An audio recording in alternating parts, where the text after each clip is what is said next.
that point rolls out, we're going to move into our pick ban phase, and Iron Dragon. Shout out to Elder Jam for that sub.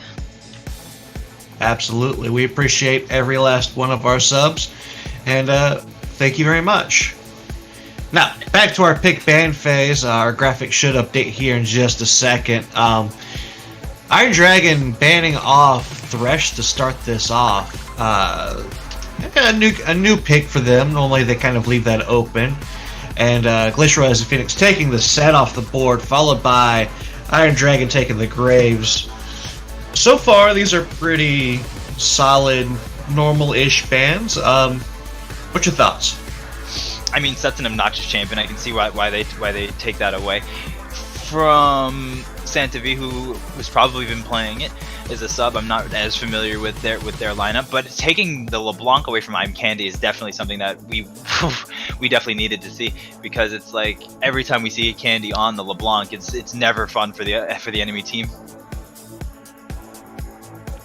Ooh, okay, that's neat. So Iron Dragon is just taking the Aphelios off the board, despite it being one of Lai Jailu's pocket picks.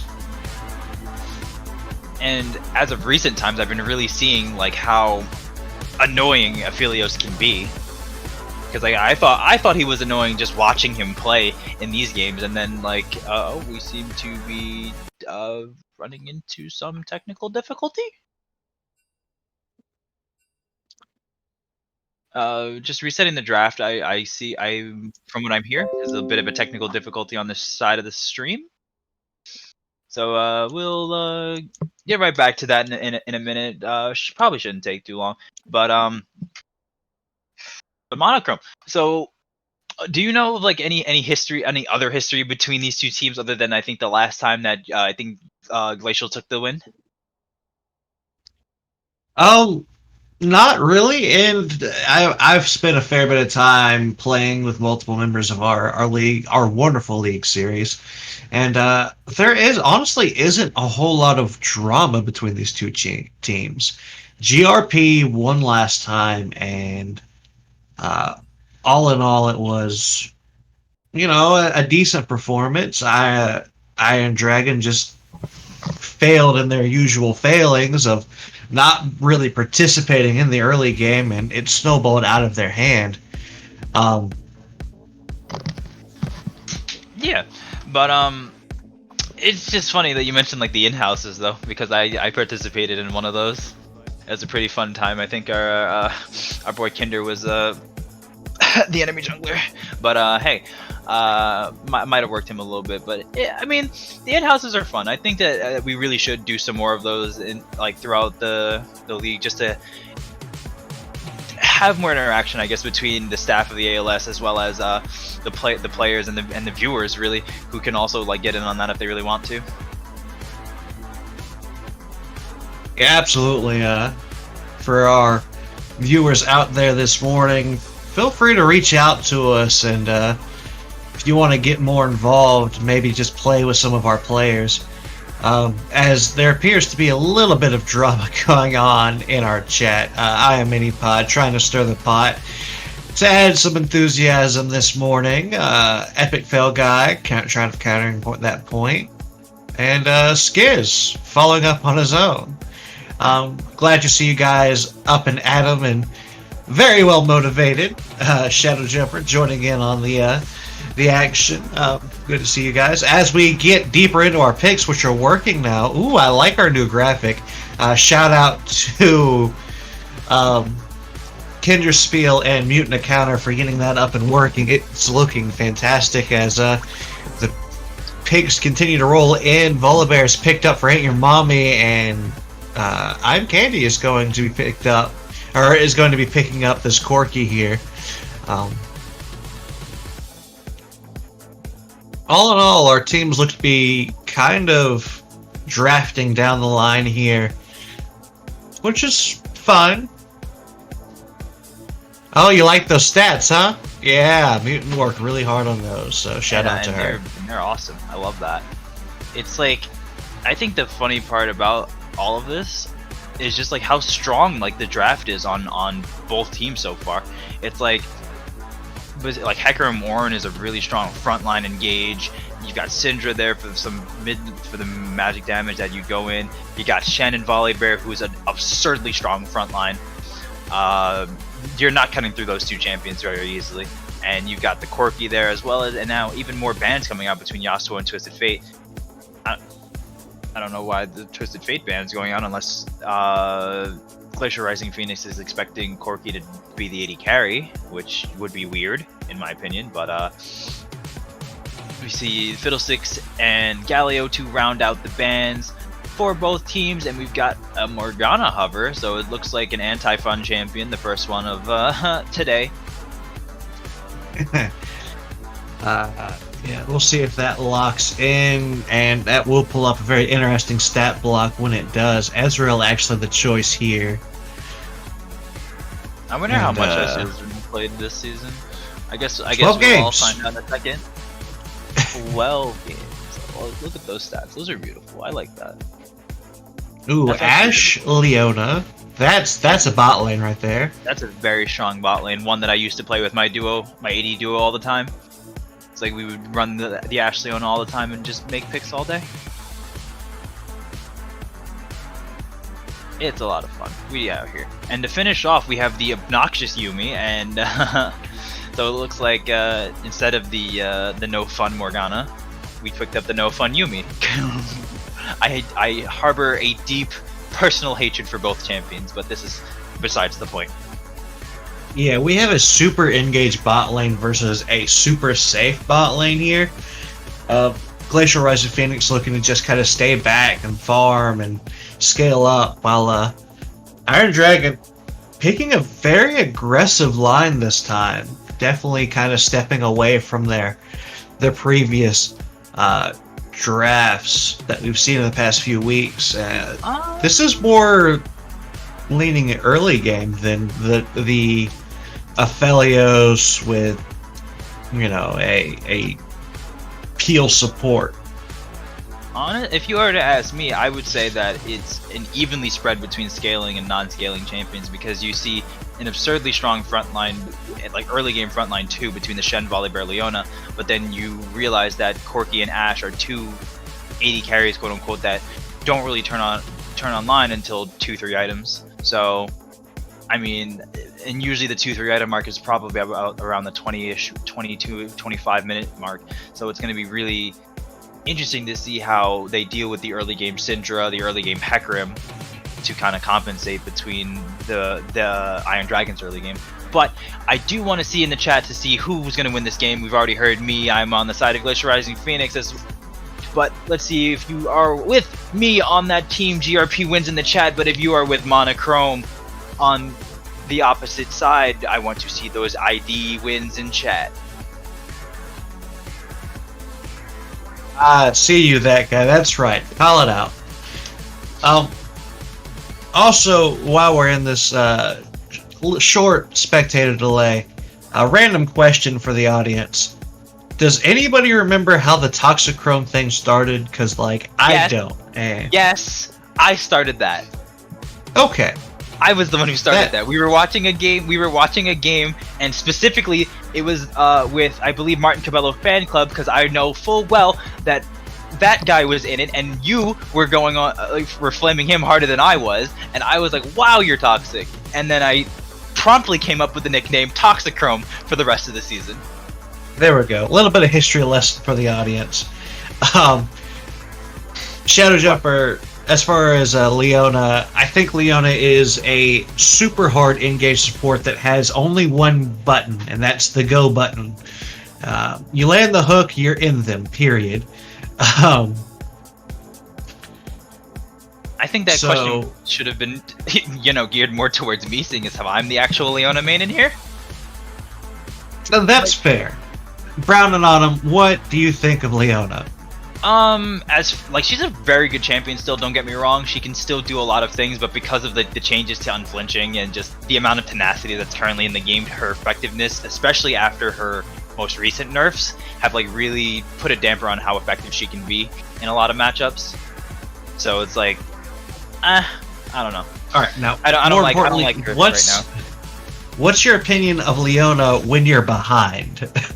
I mean, it doesn't matter. Like, if you're ahead or behind on Leona, she's still going to be absurdly tanky and hard to take down either way. So you have to put a decent amount of time to kill her. So I mean, unless you're playing hard tank killers like Vayne or like Kai'Sa, it's going to be real difficult to hold her down with damage. So I mean, she's still again a good champion. Not my favorite right now. But but Shadow Jumper also asked, like, how do I think Volibear is in the current meta? And to answer that, I just think that he's also an absurdly broken champion as a jungler, but not as a top laner. Because as a top laner, like the whole big thing that makes Volibear as absurdly powerful as he is, even despite the nerfs, is the fact that his ultimate disables towers. It makes it absurdly easy to tower dive, and he has a ridiculous amount of sustain with his W. I'm still I relearning too, the names of his abilities. So much like the devs that reworked Volibear, I too miss Ohmwrecker as an item. you missed Ohmwrecker. I miss Rot Portal and Banner of Command. Oh god, ZZ Rot Portal was my favorite item in the game, bar none. Triforce, Rot Portal, Banner of Command, every game playing when Yorick's reworked happened. It was so good. I miss it. I miss those items. Rest in peace. But then we could take it back even further and be like, I miss Deathfire Grasp when I was a mid laner. So DFG was just a great item. DFG, 20% Or like, magic damage from all sources. Yay! you remember when they put the active on God, what is the hat? The big hat. Wooglets? Not Wooglets. The one that increases your AP based off a percentage of your AP. In Treeline?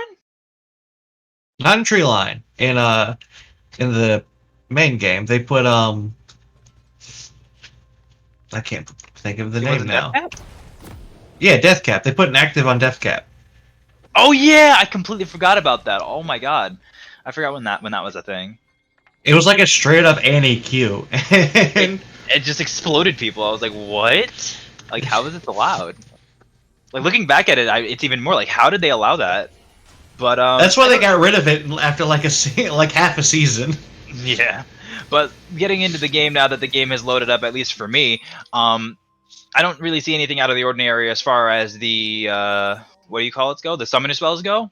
A little bit concerned about the press the attack Volibear, but otherwise making him slightly squishier than an aftershock. But we do see 5-point starts coming out from both teams. I'm actually very impressed. I love it. You know I love my 5-point starts. One last point of reminiscing: Heart of Gold. Oof. Oh, Heart of Gold. Heart of Gold! Tank players love that item. Everybody loved that item. That was such a good item.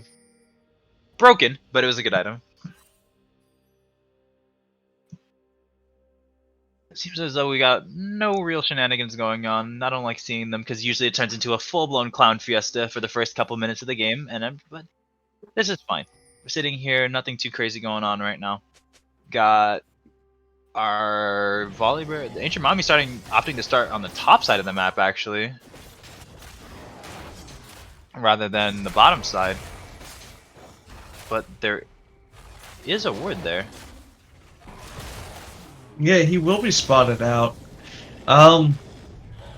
That kind of tells me that he's looking for an early bot lane gank. Maybe try to snowball in this bot lane a little bit.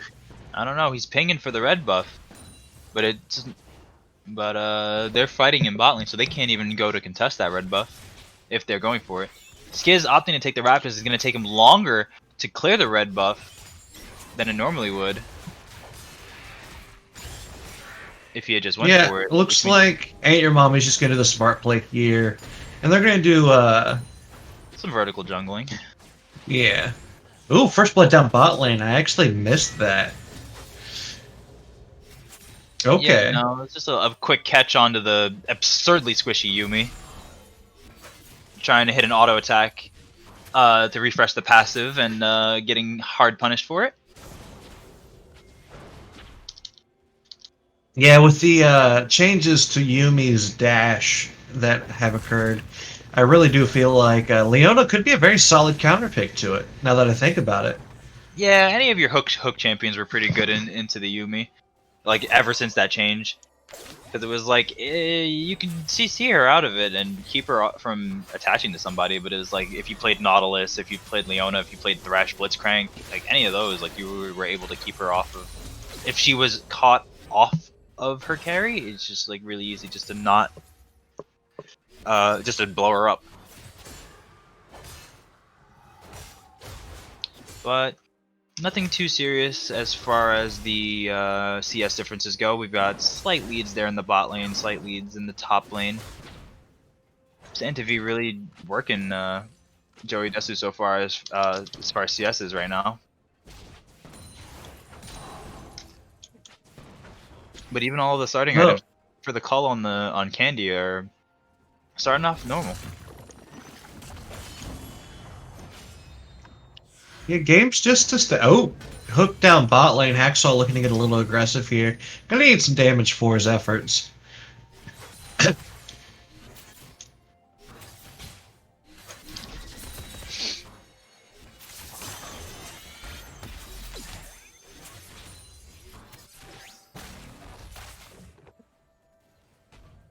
Another hook down bot lane. Hacksaw really looking for this damage. They definitely feeling bold on this Leona. Because I'm a stickler, it really annoys me that he's not autoing before that Q. But you know, that's just me.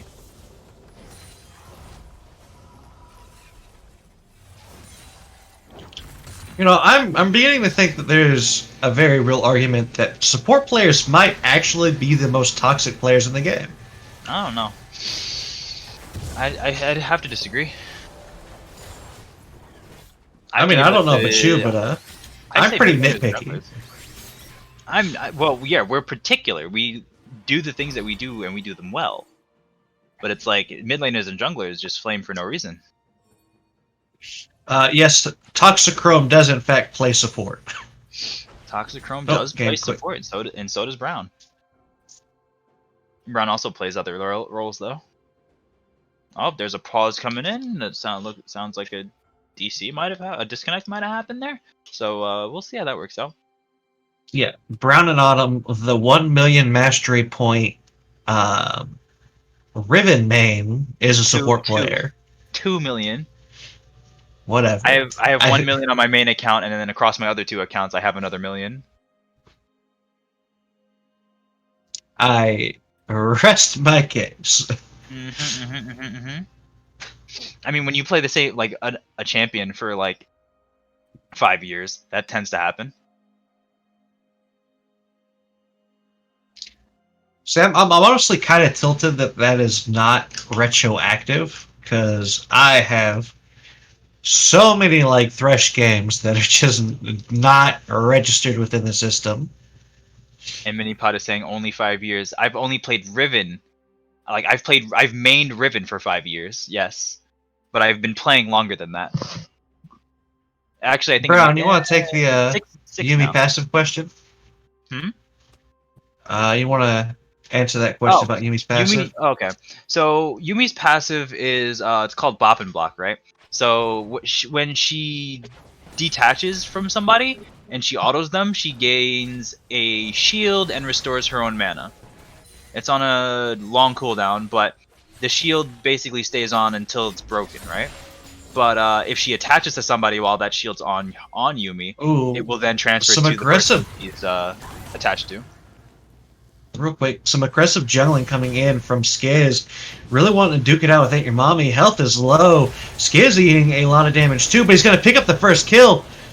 And a second kill in that altercation. Excess could be in danger here. Hacksaw wants to duke it out. Skiz back on to Lai Lu. Will eventually fall. Excess looking to get the kill here. Heal is popped on Lai Lu. Auto attacks go down. What a great stun! Hacksaw securing that kill for his ADC. Very well done. All in all, it was a 2 for 2, and wow, was that a show.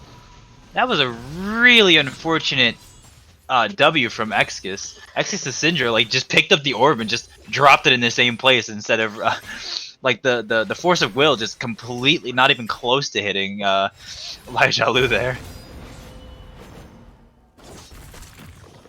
But they did trade 2 for 2 overall, so nothing bad. And it looks like they're going to pick up Dragon for their troubles as well on Glacial Rising Phoenix.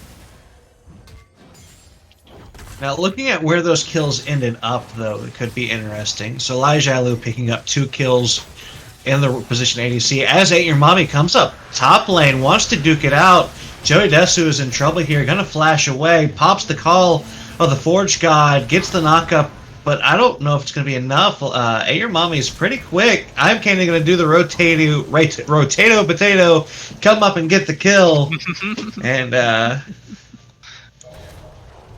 that's gonna be the end of that. But in the meantime, Skiz picks up the first dragon for himself. It's a win Drake, good passive or good CDR on your ultimates, which for Glacial Rising Phoenix could be pretty solid. Ezreal's early ult is pretty long, and Yumi's is really long. And funny enough, Hecarim's is even longer than Yumi's. So yeah, so that extra 10% ult CDR gonna go a long way. A lot of vision being placed. I don't like nothing too deep, but just like basic aggressive words. Yep.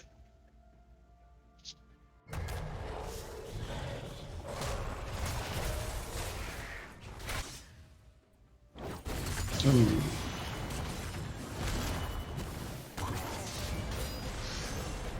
And it seems as though Joey Desu's still trying to play aggressive up here in this top lane. Yeah, Joey Desu and Santa 5 really looking to duke it out as much as possible. Which is interesting because I guess because of how much of they're fighting and that death, Joey Desu's just down like 30 CS almost. Another pause coming in. Maybe some more connection issues. Someone might be playing it from Italy.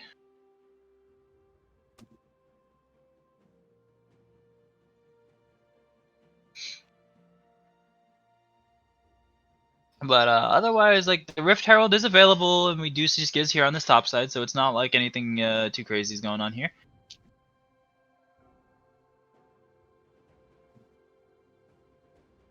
With Ancient Mommy here on the bot side of the map, it's one of those things where some shenanigans might go off in the side lanes.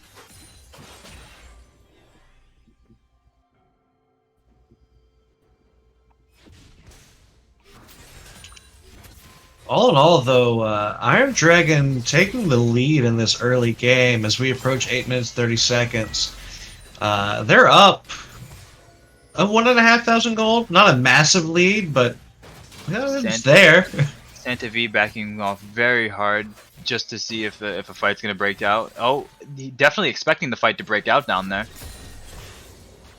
But yeah, Ain't Your Mommy looking for the engage. Multiple ults laying down. That's a very dead Ezreal. Yumi's going to quickly follow. Zylandis is in trouble here as Hacksaw's going to make sure that happens. Ain't Your Mommy just barely walking out. Tower almost picking up the kill, but that was super cleanly done. And a dead bot lane and 2 more kills to the side of Iron Dragon. And this is exactly what I was talking about before.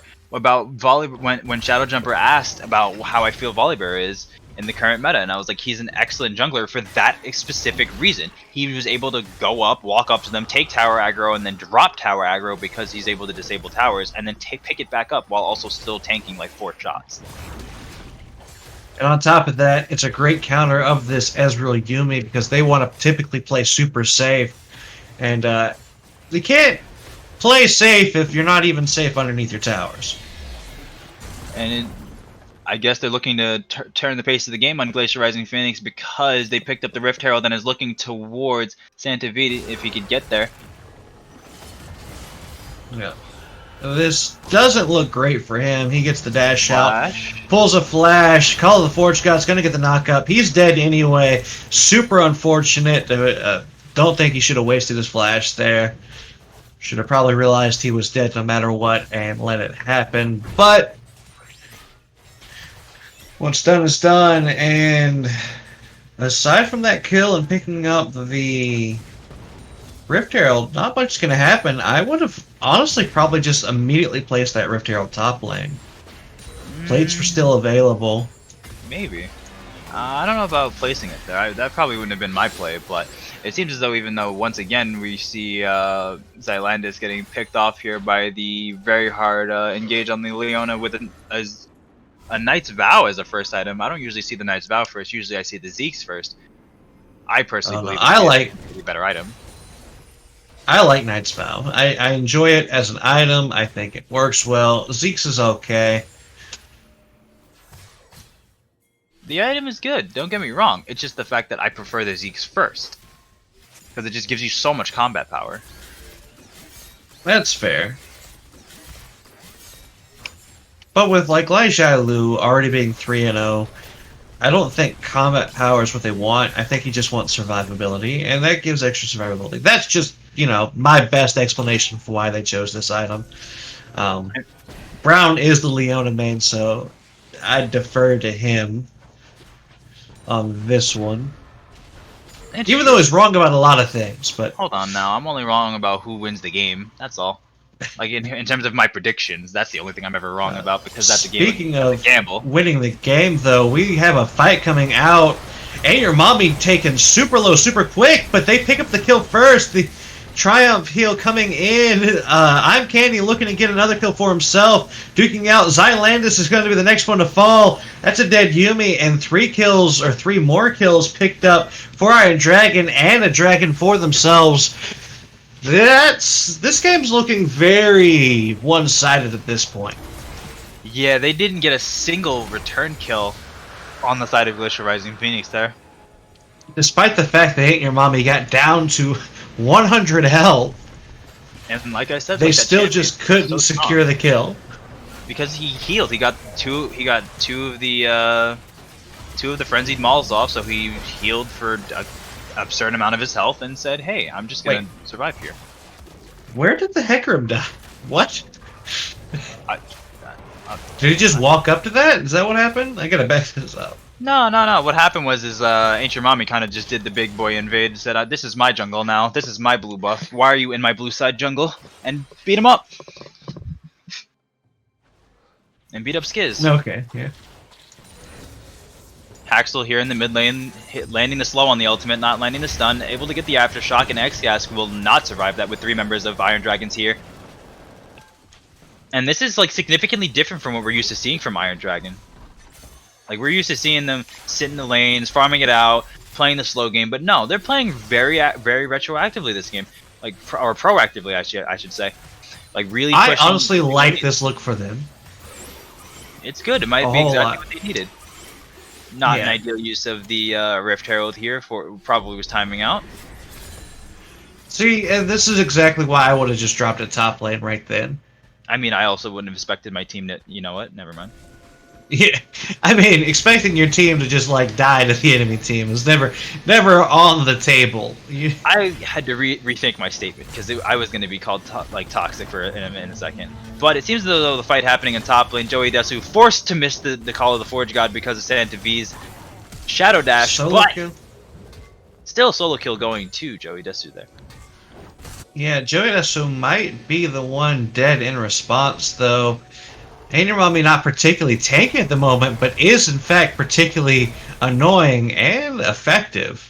Doesn't want to fight in this minion wave. Joey Desu, though, looking to maybe get some action in. Gonna get another kill. That was questionable at best, but you know, sometimes you overestimate just how big your bear is. I know I do it all the time.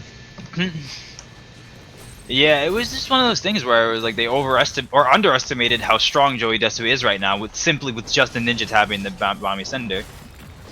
Yeah, but in response, the Glacial Rising Phoenix is going to overstay a little bit, and now Joey Desu's the one in trouble as 4 members surround him and execute him in graphic fashion.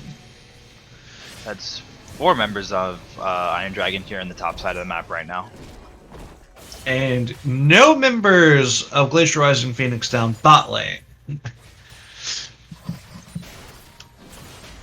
They're playing a very textbook style game after having taken the bot tower, just rotating their bot lane around the map to pick up that top lane. Yeah. Definitely Iron Dragon looking fresh and alive this morning.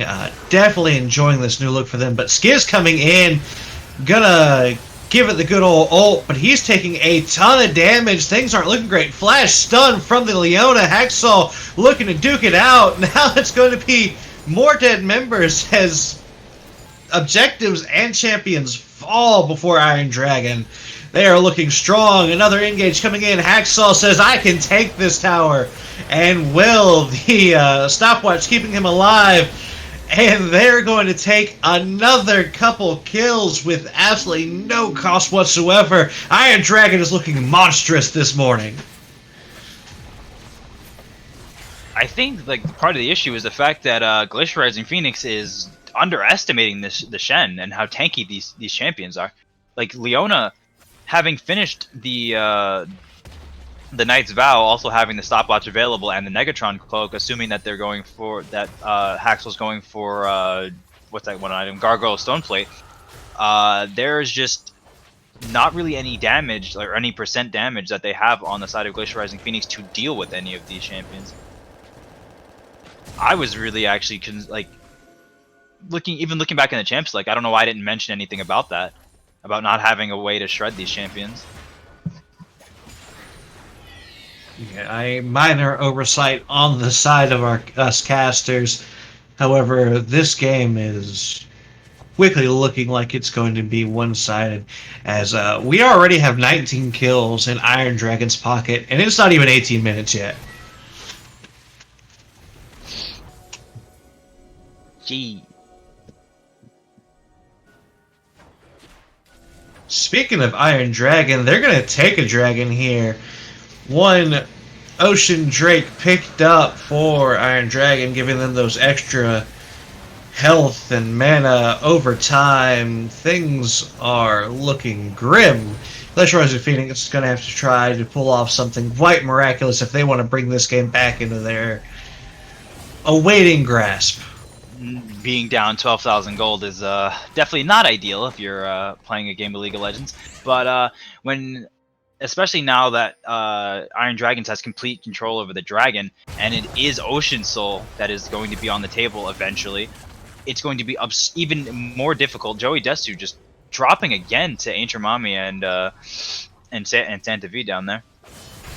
But like, to go on with what I was saying, it's just like, you're healing 2.5% of your missing health every 5 seconds. It's going to be absurdly difficult to kill any of the tanks there if you don't have the proper tools to shred them, which on the side of Glacial Rising Phoenix, they do not have right now.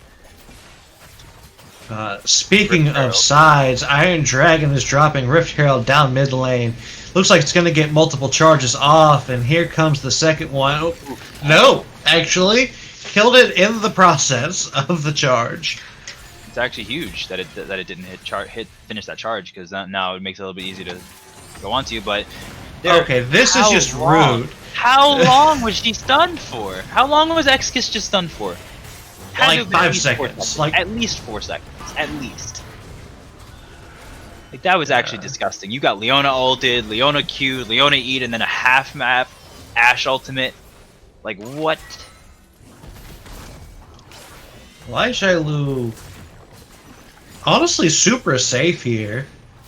I'm gonna look into the code of the game real quick, and like I just want to like see how, like what the distances are for like the stun duration on Ashe's ultimate. That's one thing I've never looked into. Like, from what distance do you get like the 3.5 second stun? I think it's 4,000 units. I don't know. I just know that you just get stunned for a long time from across the goddamn map. Absolutely, but looks like Tower's going to be sieged up. Iron Dragon looking to clinch this game down, as inhib towers are the target of the second.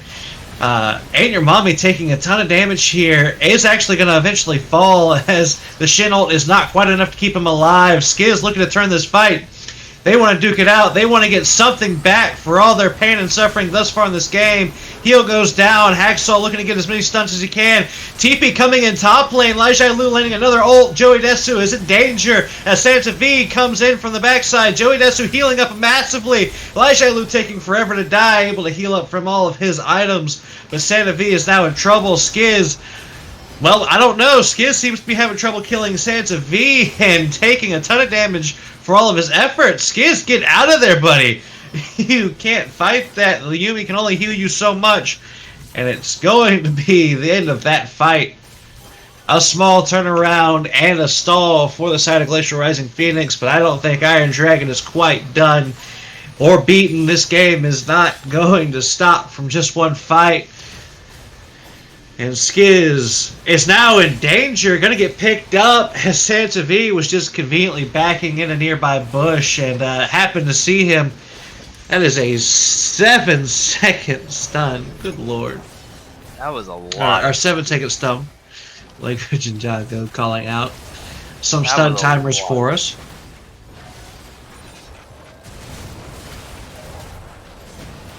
Then Iron Dragon's looking towards the Baron. Not really anybody here in response just yet. No wards or anything on it. Shadow dash over the wall. Leona Zenith Blades and misses the Solar Eclipse. Joey Desu in some danger. Good stun coming off again on Joey Desu. This Hacksaw's Leona is impossible to kill. Baron is picked up. Joey Desu is going to quickly follow. Assault lands onto the Syndra, and she is dead. Hacksaw flashing away for extra style points as he is currently low. And mid tower is going to be sieged as Iron Dragon continues to just tighten the vice grips of this game. I'm Katie picking up top tower. Skiz looking to duke it out. It's going to die for his effort. Xylance is going to quickly follow as all Yumis do when their carrier is killed. And this game is looking like it's going to be over sooner rather than later, as the the Nexus towers are the new target.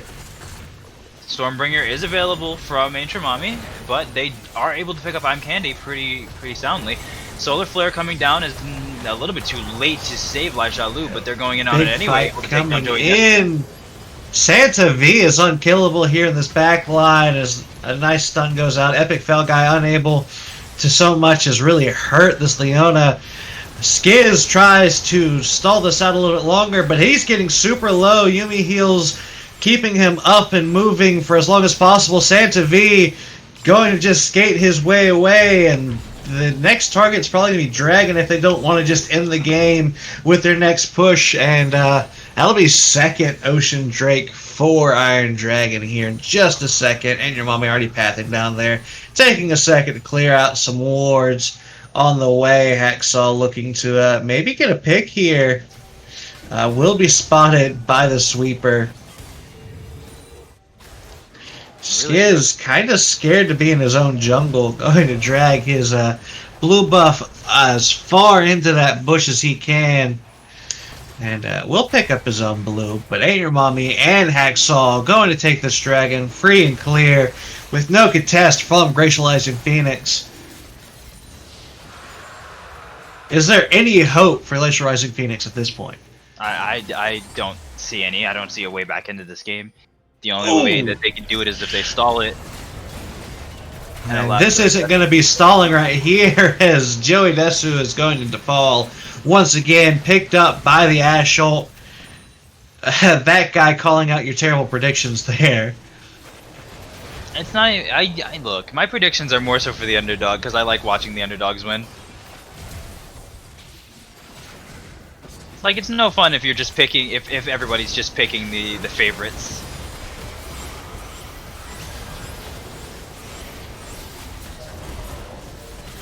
By the book, though, this game honestly wasn't supposed to be this one-sided. Stats line had it set up to be pretty even. However, Iron Dragon will pop the Nexus, and this game will end with a 33-12 scoreline. Iron Dragon picking up another win. It was a fun one, quick and decisive, and it just went in and they did what they had to do.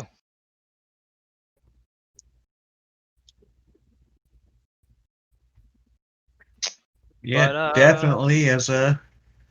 I just wish I can't really find like too much to say. It was like after they after Iron Dragons like got the the 3 kills in front of the dragon pit, it was like I really didn't feel like there was a way back from that one, because they were down like what 8 kills at that, or something like that, like something like 7 8 kills at that point, and then just continued to roll the game. Well, I, for one, am happy to see Iron Dragon finally remembering that the first 10 minutes of the game exists, and lots of actions went down. Lots of kills early, and that made me super happy. Seeing Ain't Your Mommy really popping off early and getting his lanes rolling harkens back to season 1 of the ALS when Iron Dragon was just an all around monster. Okay, but it was like an odd thing to see, because it's like, again, we're not used to seeing this much aggression from Iron Dragon, and so it was a nice fresh change of pace.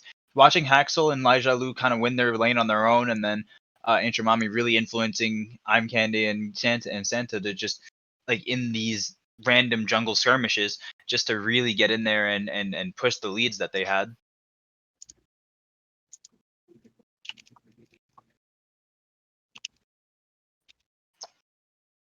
Yeah, all in all, things looking like Maybe. they're looking up again once more for Iron Dragon as they gave us a commanding performance. Glacial Rising Phoenix trying their best but falling short. It doesn't look like we'll have a after game interview this time. However, well, no, looks like we'll probably just be cutting to break here in a second as we get ready for game two. Oh, hold up. We do have an interview. We have an interview. Don't leave. Stay right there. Not that you should be leaving anyway, because there's plenty of things to watch in between these games anyway. We throw up like the Plus, and highlights. We absolutely, still throw the highlights like, up. So I was told we're gonna grab Haxel from this last game, so we're gonna see if we could get what we really got going on.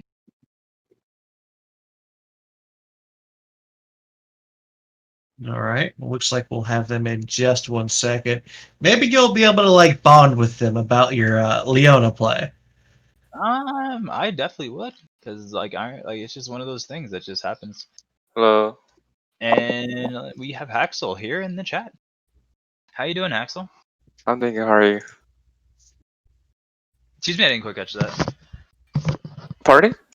I was asking how you were, friend. Oh yeah, I'm thinking. Take me through that game. Like, what happened? What happened down there in the bot lane that it just exploded so hard? And like, I saw you tag Xylandis's Yumi a couple times. I mean, because it's Leona, Connor, Yumi, and plus it's like Ezreal and Yumi are like they're like they have to play as safe, and we have to play as aggressive. So last game, like we try to play aggressive. Like me and my ADC, we both like have a like same like I think we both play as a like the play style. I think it's like aggressive. So I think this time it worked on, and then yeah, I guess. It's all right. It's all right. Cause would you like in the mid game, like really like when that you remember the fight that happened like in front of the dragon pit where like you guys kind of like 3-0'd them? Oh yeah. Like, can you run me through like how you guys like pinged that? How you guys communicated that? Like I mean, we just ping, and then like we didn't like quite communicate. Like we just saw, and then I think we just It was just a reaction thing. yeah. I think this is a reaction. We didn't even like talk each other. We're just focused on the game, and they're just being like and yeah. Yeah. So. You heard it here first, folks. Iron Dragon plays completely on instinct. Yeah, couple like last game, previous game, like I don't know why, but like our condition was like not really good, and then we haven't like practiced a lot. So yeah, So like this was a good refresher game to kind of get yourselves back into it. yep. But I'm good on the questions. You got any more to say, Monochrome? Nope, that's it. Like, thank you for supporting us.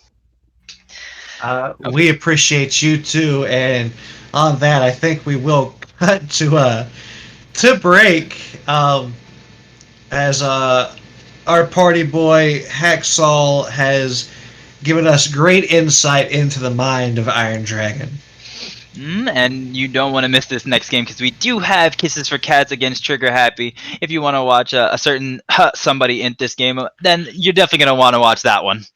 Until next time, friends, I am Brown and on him with my good boy Monochrome 94 here. Sign us out, boy. Well, we'll see you in a few.